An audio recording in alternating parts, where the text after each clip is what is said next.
grew up in a war, and I gained my education in a war, and with all what that brings you, you got to focus on education, you got to focus on survival. And the next phase with that will be ASI, and that super intelligence that is coming toward us. That's the evolution of the current state of artificial intelligence today. If I read correctly, some of the fathers of AI's prediction, they would predict that in 2030 we'll be in an ASI kind of an environment. Everybody talk about AI, and we keep forgetting this, and I don't know why we do this. We talk about AI in the top 5-10 languages in the world, and we seem to be okay with that. There's 400-500 other languages that I don't know how much AI does it impact those languages.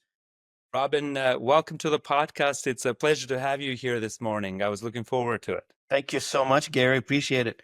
Glad to be here. Well, and you have a podcast of your own, so you know the drill better than I do, and you've been doing it longer than I have. So for you, you're the specialist, and I'm the amateur here trying to keep up with your experience. No worries. I know, and I haven't been that long, to be honest with you. What is it? Almost 2 years now. Lots of learning in 2 years. Learn on your feet kind of thing. So, but thank you for inviting me to a podcast.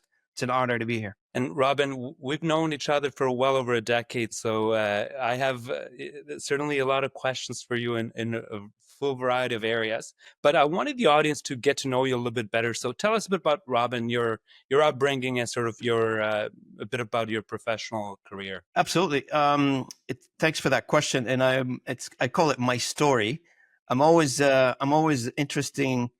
It's interesting for me to think about my story, because a lot of times you have a blinders on and you're focusing on what you do day in, day out. And this question that every time in this kind of settings, I'm being asked that question, sort of makes me reflect on, and it makes me appreciate where I come from. And I was just for the audience or for yourself, for those who don't know me, I'm an immigrant who came to Canada from Lebanon in the early 90s, late 80s. And I came to this country from a war-torn country during the civil war of Lebanon. And I came to this country with nothing. I had $50 in my pocket, Canadians, and I did not know where to go. And I ended up, from place to place. I ended up in Fredericton, New Brunswick. And from Fredericton, second day, I think, somebody came to the church, and they heard there was people who just arrived the night before to the church, so they wanted to help. And they asked, how can we help? And I said, well, I'd like to find a job, anything really. And the second day I arrived to Canada, I was on a construction site in the middle of February in Fredericton. I have no idea of anything about construction. I'm a computer science grad. And from there on, I guess, while I'm on construction duty, and I didn't speak English, by the way, when I came to the country. I had zero English. I spoke French and I spoke Arabic when I came to the country. And the people I was working with, they speak English. Long story short, through interpreter, they found out that I have a computer science background. And the gentleman who owned the hotel where I was doing construction, odd jobs, construction, sweeping the floor or cleaning after the construction workers. I'm not a construction guy. I don't understand anything about construction. So he asked me, he said, look, through the interpreter, he said, our billing system sucks. Can you review it and see what you can do with it? I said, well, yeah, I'll take a look at it. So I found out that it was written at the time in Visual Basic. So I went and I was working during the day as a construction worker, and I was moonlighting as a programmer. So I rewrote the billing system. And then people found out that I have a computer science skills, I guess. And I started going from one job to another. The long story short is I grew up in a war, and I gained my education in a war. And with all what that brings you, you got to focus on education, you got to focus on survival. For those who lived the same experience from a variety of countries around the world, they probably understand what I'm talking about. And you have to find your place in life, and you got to find a way to be successful. And that's the survival instinct that kicks in us as a human being. And it's still to today live and well in myself. And that's how I live day in, day out. So that's my story. And Robin, that makes a lot of sense. It's also interesting because, you come from a relatively warm country, and here you are in February, and Fredericton is not particularly warm in February. Oh, I'll tell you a story on this one there. When I arrived to Fredericton, and I landed on a one of those, now I didn't know at the time, but it was like a CRJ plane, it's just a tiny plane. And there was in the early 90s, late 80s, they did not have connectors between that bridge that connects the plane to the airport. None of that. You have to go down the steps to go walk to the airport. It's a small regional airport, and it's maybe very tiny. And I remember the lady was saying, like the air attendant was saying at the time, welcome to Fredericton. We apparently landed in the middle of a blizzard, and everything is white outside. So I was just answering, Fredericton? Where is Fredericton? All I see is white. I don't see anything. Well, So that would have been an experience. that was an experience. And Robin, how did you end up in the translation space? Certainly a big part of your career has been in the translation space. Pretty wild story. My buddy Larry, who we were talking a few days ago, we connected over the phone, over Zoom call, and I haven't checked with him for a long time. He's a good friend of mine and good friend of the family. I met him through, long story short, I met him in Moncton, where I used to live in Moncton, New Brunswick at the time. I moved from Fredericton to Moncton. And I was working for a telecom company. I was a system engineer, and I ended up being the national director for sales for specific types of products that the telecom company was marketing at the time. So I was coming back from Washington, and I had a few meetings in the city, and I was catching a flight from Toronto to Moncton. Who happened to be sitting on the plane beside me is Larry Rogers. And Larry and I, we go back. So we ordered a couple of drinks, and we were, it's a 2-hour flight. And by the time we arrived to Moncton, he had convinced me through the flight that I should join his team. Now, I have no idea what translation is at the time, and a technologist would understand translation as IP address translation. We call them NAT, network address translation. So they're little tiny boxes I used to sell back in the days. And so I said, okay, I'll join your team. What's my job? He said, well, we need to sell translation. I was younger, and somebody says to me, hey, there's a new possibility, there's a new opportunity. I used to just jump, and it doesn't matter what's on the other end. I'll figure it out. And still till today, the same thing. But when you work today for a larger organization, you get that opportunity within the same company. So ended up in the translation business. Now, my first day on the job, I said to Larry, what would you like me to do?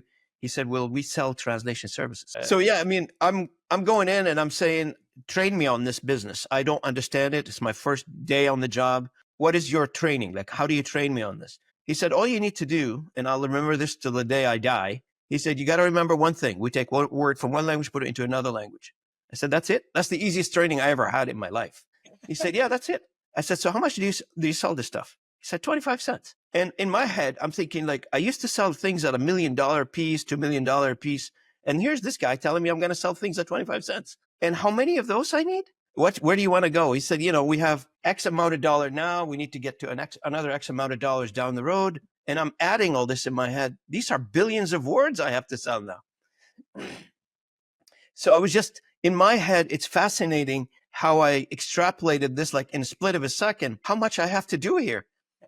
And anyway, so the long story short, my first day on the job is you take a word, and this is the training. So help me God. You take a word from one language, you put it into another language. And I'll tell you a little bit of wisdom on this one. On this one, it was the wisest thing for me and for Larry at the time to go through this in a simplistic way that he articulated it to me. Why? As a salesperson, as a business development person, I did not need to bog my mind into all the other minutiae and details and all the stuff that, a language professional will need to go through. I did not need to do that. And that's enough for me to go open doors now. That's it. That's all I need. It's interesting how that ends up working out, Robin. It's it's the Fordism of our jobs, and it made Henry Ford famous because he said, "Hey, get people to specialize in one job, do that really well. They don't need to know the full process; they just need to know that really well." That's right. That's right. That's right. And Robin, so that was sort of your entry point into the language industry, but certainly has evolved a lot since that early stage. What's that evolution been like for you, and how have you experienced it? So for me, I started with a company called Lexitech International at the time, no longer exists now.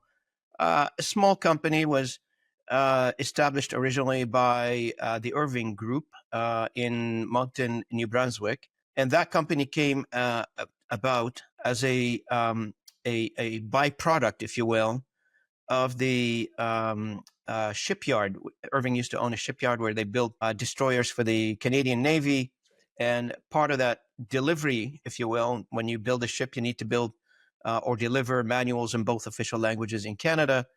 And when I don't know if anybody of our audience here was ever involved in a defense-related projects in Canada, if you don't deliver those manuals in both official languages, there's penalty clauses associated to any contract nowadays if you don't deliver in both official languages. So that was the case back then. And I didn't know, early 80s, what translation is. And I remember this anecdote, somebody telling me that the owner said, let's go up to, a few towns up in northern New Brunswick and get few French-speaking people, put them in an office and get them to write the manual in both official languages. Well, that didn't work. So they formed a company called Lexitech International. Their job is to develop or to build user manuals in both official languages for those ships. And when I talk about those manuals, just for people to get some perspective, if you stack the papers, if you print them and stack them on 8.5 by 11 pages, they will stack up to 15-story high building. So there was massive amount of data and information that needed to be translated. But then again, at the end of the project, what do you do with it? This is where I came in. So I came in toward the end of the project, no more revenue coming out of that project. It's wrapped up, it's done. And the decision was, so should we keep it up or should we, fold it? The project's finished. And, Mr. Irving owned, I don't know, hundreds of companies. Closing a company is not going to be a big deal. But the decision was to keep it up. So I came in and I injected a whole bunch of business development energy into it. And that company now went from $1.8 million, I think it was, to, almost shy of a $30 million. And that company was sold to another company and CLS Communication out of Switzerland. And that company was sold to Lionbridge. And here I am. Now, as far as the evolution of the industry and evolution of the jobs that we've done. So I remember my first day on the job. Now I come from telecom, like everything is advanced. I mean, we're using the late back then for that era. If you get a flip phone, you were like advanced, right? That's right. So I come into the office. So do I have an office? Oh yeah, we're going to give you an office. So they gave me an office. I go to the office, literally a desk and a chair. And I don't know if anybody of your audience remember, there was like a brown phone made by Northern Telecom, just a brown phone with, 10 keys on it, like one, and a yellow book, like a yellow page book sitting on the desk. And I'm thinking like, what do I do? What do I do with this? So that was my first day on the job. And I said, okay, so two things I need to do. I need to sell and I need to find a way to get these guys up to the 90s. So exactly that. And it didn't take me that long. I first order of business, I got BlackBerry for everybody. And we started doing some work. So advanced the communication technologies back then at that era to at least something that we can respond quickly to internal and external. And I started taking a look at the sales team that was then in the company, and I started looking at them in terms of do we have the skills, the capabilities to take this company back then in the era that we were in, from what the owners were asking us to do, into some sort of a hyper scale or hyper growth kind of an environment. And so we had to make some adjustments to the team, and we had to adjust the way we look at sales in terms of language companies at the time. And to a large extent, there's still some of that now. And I'm funny. The funny thing is, like, I've been in this business like almost 22 years, and every conference I went to so far, or every time I have a conversation with somebody, I feel like there's a lot of improvement to be done on sales and business development, and nobody has caught on to it yet. And so anyway, I did all these changes and transformations in the team, installed like the first CRM in the business. I put and I used to use it doesn't exist anymore. I don't know what's it called. Goldmine. I remember the name of the CRM. And and when I asked people to start using CRM, it was a shock. What is a CRM? Normally you put these things in the spreadsheet. That's right. So a lot of things have changed. I mean, today, as you can tell, we're using the industry. Some of the companies in the industry are using, the latest and greatest in what technology has to offer. But back then, you have to be a little bit ahead of the curve to achieve what you want to achieve, but you don't want to invest too much in it, because then you got to balance your investment. Like you don't want to put too much tools, but at the same time you want to balance how much revenue are coming in, the expenses, maintaining your margins, and how much you invest back into the company. So we had to do some growth before we started adding all these tools in. So. And Robin, certainly that you've seen a technology component evolve from getting Blackberries and computers for the team to now having machine translation be such a serious component of the workflow. Mm-hmm. Tell me a bit more about how have you seen that? And one thing I will ask you afterwards is, what's your prediction around where things are going? Because our audience is going to want to know that. And of course,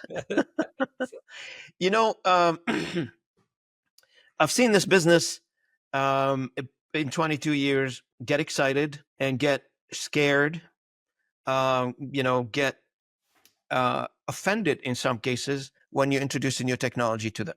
I've seen it at the back in the days when logos.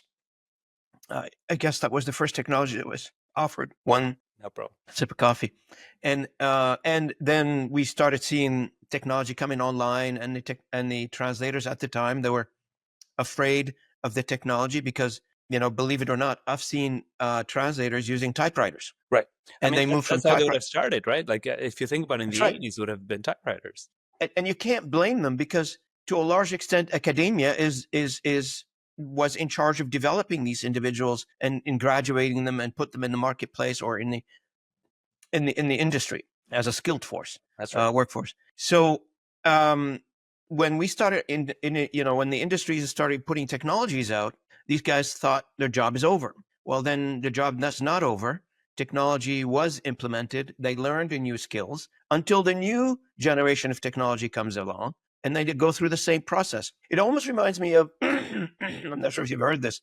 You've heard of the grieving process? So, the different stages, right, of the grieving process. different stages. It almost reminds me of the grieving process. Go through the stages and then you accept at the end. So it's the same idea, but technology hasn't stopped evolving, developing, and brand new technology is hitting the market every single day. Absolutely. But when you think about it, why is technology coming into our market, into our industry? It's because by definition, by design, our industry was designed based on a workforce that is pride itself on doing things the artisan way, doing things, I sit down, I'm going to draw the Mona Lisa now. I'm going to paint the Mona Lisa. And here you have an entrepreneur such as yourself asking that artist, I want you to draw, or I want you to paint maybe 20 Mona Lisa per day. Don't focus the entire, week on painting one Mona Lisa. I want you to do 20 of them. So productivity came along, and now you're asking people to produce. And why are you asking people to produce? Is because the market is asking you to produce more. That's right. That was a concept that was foreign. I'm sorry, but some of the audience may find it shocking, but that was a concept that was foreign at the time. For sure. So now that we have technology that is helping us do more, and if you think of the entire content that the world has produced so far, and now we know that because of AI is able to tell us that, you find out like only not even 5 to 10% of that content has been ever translated. So there is a lot of room. There's a lot of things to do, and we have a very few selected translators around the world able to do it. So what's the natural progression? Technology. So when you ask about AI and where's AI going, I interviewed Don DePalma on my podcast, and you can look it up from CSA Research. I interviewed him about a year and a half ago now, and he told me a year and a half ago, he said, we are living in the post-localization era. Now, everybody closed their ears to that, right? Everybody says, oh my God, what are you talking about? But there's some truth to that. For the audience, just point blank, there's always a human being involved in the process. So don't think of my statement as technology or AI is going to replace a human. Far from it. Because there are always going to be somebody to put skills and know-how and knowledge from a linguistic point of view that probably AI don't have, or hard to come by, or you probably need to train it differently. So because of the subject, the topic, and the complexity of the workflow that you're trying to build for your customers. So I would say, back to your question, AI will continue to evolve. However, there'll be maybe different jobs and different tasks that the skilled workforce that we currently have in the industry, that they probably need to learn, and learn quickly, to use AI. So the question is, and that's a question everybody asks, so are we going to be replaced by? No, you will not be replaced by AI, but you'll probably be replaced by somebody who knows AI. Right. And Robin, what's your advice to translators, linguists, or anyone language professional in the industry? I would say to everybody in our industry, look, I've talked about this in every occasion I got the opportunity to speak. Learn it, embrace it, figure it out, and figure out the positive angle that can help you do money with it. There is a lot of possibility with AI to make money for the linguists, but each one of them is different. And they have to sit down and focus. Ask the question, how can I make money out of this promising technology? It is not going to go away. It is only going to get better. And here's the thing to consider: because most of our industry, from an age group, it's an aging industry from an age group, right? So we have seen several iteration of technologies. So in the past iteration of technology, and I'm saying that as a technologist, technology back then, it used to take us a while to get the next evolution of it, to get the next release, to put the next software out. Here with AI, the learning is happening every single second. So the velocity of development has been eliminated, because if you're talking about Microsoft and you're thinking, oh, I'm going to install the Windows 11 and I'm going to wait to Windows 12, in AI is completely different. AI it's got a brain of its own, and we've developed that as a human, and it's learning on the fly and is developing reasoning, logic, and ability to solve problems at a much faster pace than anything else that I've seen in the past. I get up in the morning and I'm so bloody excited to see what AI is going to do today. I live by that stuff. Well, and Robin, I think it goes to your earlier piece of advice to embrace it. I was on this podcast. I had a gentleman that is the head of digital globally for Citibank, and I asked him, so how do you see the evolution going? And this was obviously much more broadly, not specific to the language industry. And he said, we're in an era where technology is evolving every month, almost the way it would evolve over the course of a year before. AI, large language models, etc., generative AI have brought this evolution to a much faster pace than before. So it really emphasizes your advice that embracing it is even more important, because it's just evolving so quickly. And the not embracing it means that gap grows longer by the month. Oh, 100%. And then you got a lot of catching up to do as an individual who's trying to figure out what's my place in the world, right? You mentioned earlier what is on the AI plus human. We call it the HTL, so human in the middle. And human in the middle is or human in the loop. It's very interesting because there's a lot of and just not necessarily just for the language industry. Like whatever we're talking about right now, it applies. I did a podcast on the knowledge base industry. Anything that has to do with knowledge base, like your law, your legal, your engineering, your architect. It doesn't matter. Market research, marketing firms. It doesn't matter what the content is, or what the subject is in the industry. AI is going to impact it dramatically. Absolutely. And take things like WebMD, for instance, right? WebMD in the 80s and the 90s and the 2000s was great. I mean, everybody goes to WebMD. You go to your doctor and you get verified on WebMD, right? Why would you do that now? You go to AI and you ask it the question and it will answer it. Right. So it is going to be, and it's going to be embedded into everything we do, including language, right? The fact that we have some expertise, and that expertise needs to be continuously updated, because it's going to force us to learn. And the good news is making it easier for us to learn. Absolutely. Anecdotally, as a programmer who started my life, 30, 40 years ago programming, I went back to programming now. And why? Because before AI, the only option to relearn programming is to go back to school. With AI, now I can program. Absolutely. You just have to give the right instructions. It'll program it for you.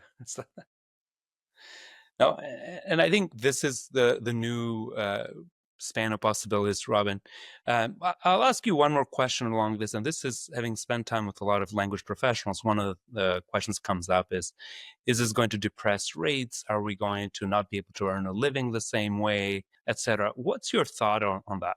I would say on the rate side, it's going to be a different rate for different categories of services. If you were to imagine the entire market of language market as a pyramid, and you've got that at the bottom, you've got the high volume. I don't want to call it low quality, so people don't kill me for that. Somewhat okay. You can make sure that this is less context required at the bottom. So, and I mean by that, just as an example for the audience, I don't know. Take an example: a shop manual for a mechanics. When you were telling the mechanic, to remove a water pump, unscrew this, unbutton this.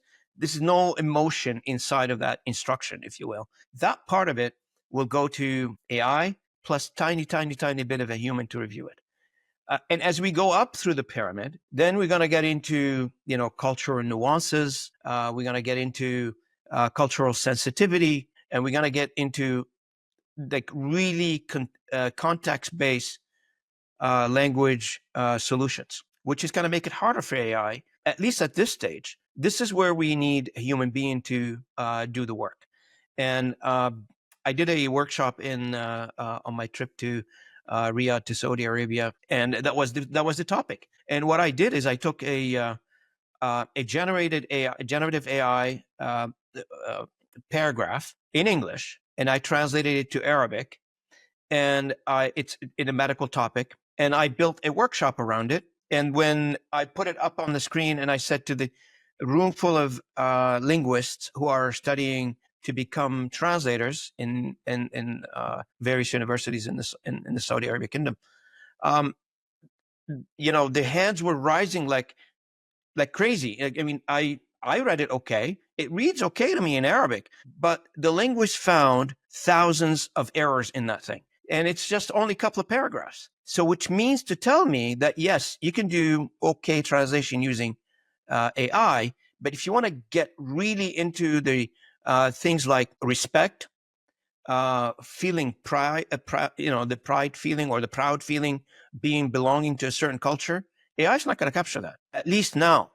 Like when you talk about what are you allowed to say, but are you not allowed to say in a certain cultures, then we are going into a huge, deep rabbit hole. Because and if you think about it, everybody talk about AI, and we keep forgetting this, and I don't know why we do this. We talk about AI in the top 5-10 languages in the world, and we seem to be okay with that. There's 400-500 other languages that I don't know how much AI does it impact those languages. Sure. So and the biggest question is, yes, the Arabic language, I mean, it's not at the same level as French. It is not from an AI perspective, and it's not at the same level of English or Spanish, Portuguese, etc.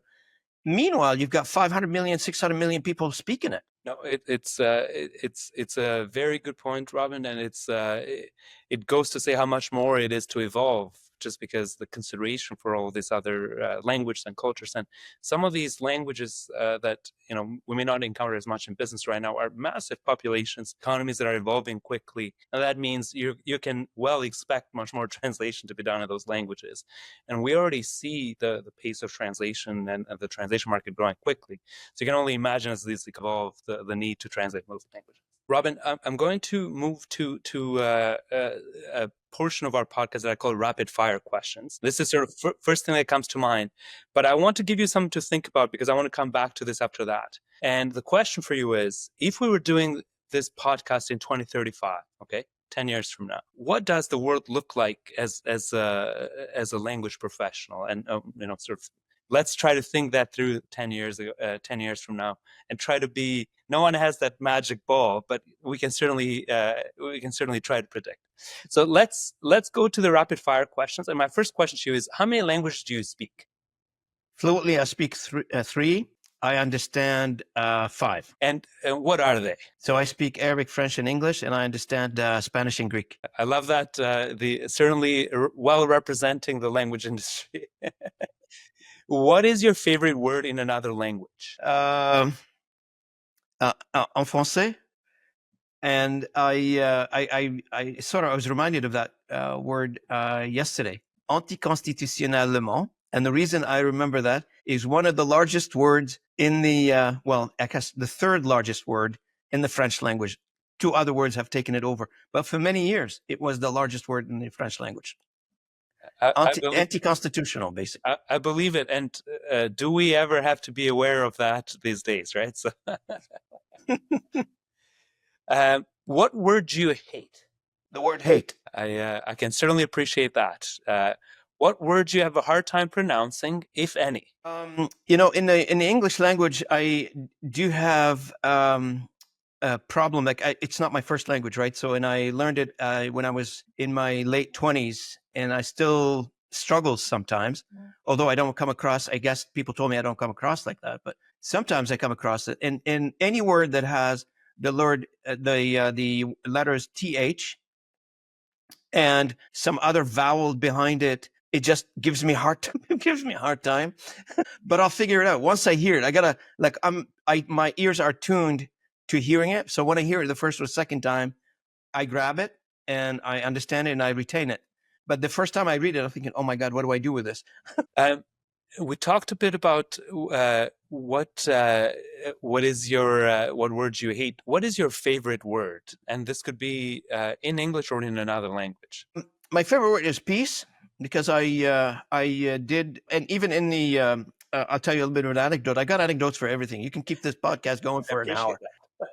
When I was a kid, I didn't want to become a technologist. I wanted to become an artist, and I was painting, and it was a competition. It was sponsored by the United Nations, and I was a young kid in like not even 12 years old in school in Lebanon, just outside of Beirut, and the topic was no for war, yes for peace, and I won the first place in the country. My drawing apparently had some meaning. No, I can't draw for a cent now, but this is maybe my crazy time. So technology has taken over that part of creative part. No, actually, my father, he told me there's no money in art. Go get something else. Sounds like a typical immigrant story, Robin. And what's one word to describe yourself by? I'll never give up. I can certainly see that, Robin. All right, and now back to my question before our rapid fire questions. What do you think the life of a language professional looks like 10 years from now? So I've been contemplating this question, not necessarily for this podcast, but this is a very interesting time that we're living in. For sure. And looking ahead in 10 years from now, the industry and language in general and many things going to be looked at completely differently. And if I think about, logically speaking, about where the technology is today, where it's going to go in the future. So currently we are dealing with something called AGI, a generative AI. And the next phase of that will be ASI. And that super intelligence that is coming toward us, that's the evolution of the current state of artificial intelligence today. Now, if I read correctly some of the fathers of AI's prediction, they would predict that in 2030 we'll be in an ASI kind of an environment, maybe at the early stages of ASI. Some people maybe take us a year or two down the road from 2030, but we're heading toward ASI, and it's not going to be 10, 15 years from now. It's coming. So what it means is we need to figure out where does the language industry sit, and all that stuff that we talk about today as issues in the language industry, pricing, how do I run a project, how do I receive information from a customer to translate, all this minutia around the details associated with our translation industry, in my opinion, and this is my humble opinion, just a prediction, crystal ball, and maybe completely wrong, I'll prove to be completely wrong in 10 years from now, we'll be in an era where either very tiny human involvement in the language industry, very tiny, and most of it is handled via technology. Most of the language process is handled via technology, I think, in my opinion. And I mean, you can certainly imagine that in a super intelligent world where it really understands meaning, nuance, culture all in one, and can provide more perspective sometimes than an individual can acquire over decades of experience. 100%. Like, I'm seeing the promise of technology today, and the evolution of this is unreal. It's incredible. Robin, I really appreciate you joining me on this podcast today. It's been fascinating, and I know it'll really resonate with our audience. I had so many more questions for you, but as the team reminds me, it's we have to keep this within a certain time, otherwise and you and I may find it interesting, but the audience will say, okay, my commute is over now. So it was good to know that there's more to it. All right. So I thank you so much for inviting me. I really appreciate it. It's an honor to be on your podcast, Gary. If you want to do this again sometime, and happy to do that. And I would like to also, while I'm on the phone with you here, on the camera with you, is to invite you to my podcast. You're welcome to be a guest on my podcast as well. I'd love to host you. No, and certainly I'll take you up on it, Robin. It's fun. We can keep sharing these thoughts, and to the extent our audiences enjoy it, it'll give them an opportunity for an encore. Absolutely. Thank you again. Thank you, Robin.